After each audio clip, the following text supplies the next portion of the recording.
আল্লাহ পাক রব্বুল আলামিনের পয়গম্বরের সাহাবী জাবির ডাক দিয়া বলে, আসমানের মধ্যে একটা তারকা, জমিনের মধ্যে আমি আমার পয়গম্বরকে দেখলাম সুন্দর করে একটা ডোরা কাটা চাদর গায়ে দিয়ে আমার নবী বসা। আমি পয়গম্বরের দিকে একবার তাকাই, আর একবার আসমানের চাঁদের দিকে তাকাই, একবার আসমানের চাঁদের দিকে তাকাই, একবার আমার নবীর চেহারার দিকে তাকাই। আল্লাহর কসম, আমি আমার আসমানের চাঁদের চাইতে আমার পয়গম্বরের চেহারাকেই বেশি সুন্দর পেয়েছি। এটাই আমার নবীর সূরত। যুবক, আমি এই যুবকটা বলতেছি, যুবক বলতেছে, আমি পয়গম্বরকে দেখে আবেগ আপ্লুত হয়ে পয়গম্বরকে চুমু খাওয়া শুরু করলাম। ডাক দিয়া বললাম, ইয়া রাসূলুল্লাহ, স্বপ্নে আপনি আসছেন নাকি বাস্তবে আমি বুঝতেছি না। ইয়া পয়গম্বর, আমার বাবার ইন্তেকালের পর একটা মানুষ আমার বাবার সামনে আসে নাই। হে নবী, আপনি কেমনে বুঝলেন আমার বাবার এই দশা? আল্লাহর নবী আমাকে স্বপ্নের মধ্যে জানায় দেয়, তোমার বাবা ইন্তেকালের সংবাদ আমি পয়গম্বরের রওজার মধ্যে চলে গেছে।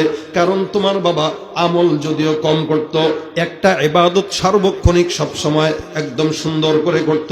ইবাদতটা কি বলে? প্রত্যেক দিন মিনিমাম 100 বার, 200 বার, 500 বার পর্যন্ত আমি রাসূলের উপর দুরূদের আমল করত। সুবহানাল্লাহ। প্রতিদিন নিয়মতান্ত্রিকতার সাথে দুরূদ শরীফের আমল করত। আমাকে আল্লাহ পাক রব্বুল আলামিন কবরের মধ্যে জিন্দা রাখছে। মুহাম্মদুর রাসূলুল্লাহকে আল্লাহ পাক কবরে জিন্দা রাখছেন। নবী আমার জিন্দা নবী। প্রতি সপ্তাহে বৃহস্পতিবার, সোমবার আল্লাহর ফেরেশতারা নিযুক্ত থাকে।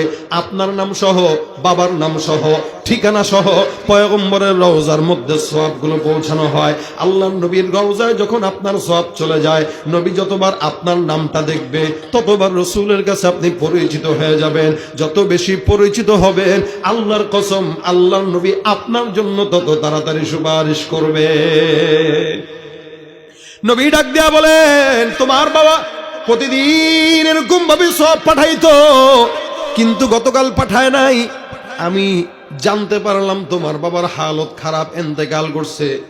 আমি পয়গম্বর, যেহেতু তোমার বাবা জিন্দেগিতে আমি নবীকে ভুলে নাই, সুতরাং আমি রাসূল তোমার বাবার কঠিন দিনেও তোমার বাবাকে আমি ভুলবো না।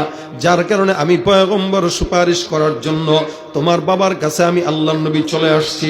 স্বপ্নে যুগে আমার পয়গম্বরকে আমি দেখলাম আমার বাবার কপালের মধ্যে হাত দিয়া আলোকময় চেহারা করে দিল। যুবক স্বপ্ন দেখে লাভ দিয়া উঠে যায়। আল্লাহওয়ালা শিবলি রহমতুল্লাহ আলাইহিকে ডাক দিয়া বলেন, ও বুজুর্গ, আপনি কি আমি জানি না আমি পয়গম্বরকে স্বপ্নের মধ্যে দেখলাম। কোন বান্দা যদি পয়গম্বরকে দুরূদ শরীফ পড়ে বারবার আল্লাহর নবীর রওজায় সওয়াব পাঠায়, আমার পয়গম্বর ওই বান্দাকে ভুলবে না। কারণ কি, রাসূল সাল্লাল্লাহু আলাইহি ওয়াসাল্লামকে যদি কেউ এরকম সুন্দর করে দুরূদ শরীফ মনে করে পড়ে মনে করে, আমার রাসূল বলে, যেই বান্দা আমাকে জমিনে ভুলে না, আমি নবীও ওই বান্দাকে কিয়ামতে ভুলবো না। এই দিন এই যখন এই অবস্থা দেখলাম, হঠাৎ করে ঘুম থেকে জেগে তাকায় দেখলাম চতুর্পাশে মানুষে ভরপুর। এত মানুষ, এতদিন পর্যন্ত যখন নাকি আমার বাবা ইন্তেকাল করছে রাত্রেবেলা কেউ আসে নাই। হঠাৎ করে এত মানুষ, আমার বুঝতে বাকি নাই আমার বাবার মানুষের পাশাপাশি জানাজা পড়ার জন্য আল্লাহ পাক আসমান থেকে ফেরেশতার ফয়সালা করে দিয়েছে। এই পর থেকে আমি হজের সফরে আসলাম, আমার বাবা নাই।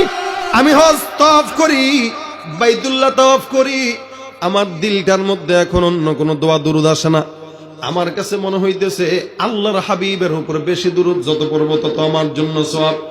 নবী করিম সাল্লাল্লাহু আলাইহি ওয়াসাল্লাম বলেন, মান সাল্লা আলাইহি সালাতান ওয়াহিদা সাল্লাল্লাহু আলাইহি আশরা, কেউ যদি একবার দুরূদের আমল করে আল্লাহ পাক রব্বুল আলামিন ওই বান্দার উপরে 10 বার রহমত নাজিল করে দিবেন। সুবহানাল্লাহ।